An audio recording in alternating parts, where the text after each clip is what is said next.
Hello to Mindset! Welcome to our vlog! For today's video, maitatanong ako sa inyo. Gusto niyo bang mawala na lang na parang bula? Kagaya niyan? Tara, tuturuan ko kayo.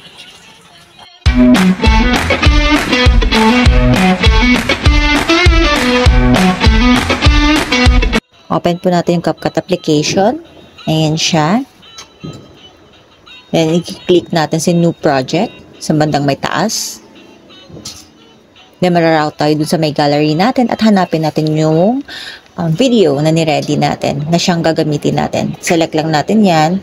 Then, click add. Yung naka-blue na nasa baba. So, ayan siya. Umpisahan na natin. Andito na yung video natin. Ngayon, konting cut na lang or tatanggalin ko lang konti yung mga parts na hindi kailangan. Highlight natin to. Tapos, click natin split. Then, delete. Yan siya. Then, magbabawas din tayo banda dito sa may dulo. Same process. Kung magtatanggal, split natin. Highlight natin yung part na tatanggalin. Then, click delete. Ganun lang siya. Paano mag-cut or magtanggal ng mga parts na hindi kailangan. So, ganyan. Ngayon, nagkamali ako, nabaliktad ko yung video. Kailangan kasi si background na nasa unahan. Kaya ganun lang, simple lang. Ipagbaligtad mo lang siya. Ito siya. Ibababa natin. So, highlight and click. Overlay. Kaya ayan, nasa baba na siya. So, dadrag lang natin siya. Dapat magkapantay sila sa pag-start. Ayan, sa unahan, pantay sila. Ayan.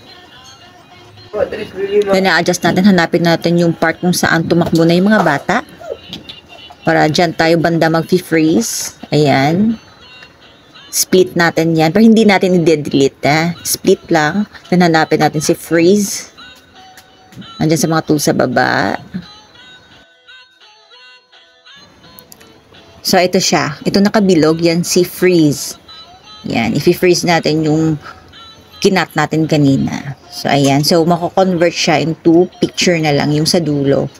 Doon naman tayo sa magiging special effects natin para magmukha tayo nag-disappear. Sa bandang baba ulit. Hanapin natin si style. Andito sa mga tools sa bandang baba. Bibilugan ko siya. Ayan. Then, mamimili tayo dito ng magiging effects ng pipagkawala natin na parang bula. Particles. Ayan. Yan si particles. Siya. Select lang natin yan. Mag-generate siya. Andin natin yan hanggang sa maging 100. Tapos, i-click natin yung check sign. So, ayan, tapos na tayo sa pag-i-edit. Ngayon, ma-check nga natin kung ano ang kinlabasan ng ginawa nating pag-i-edit. Heto na siya.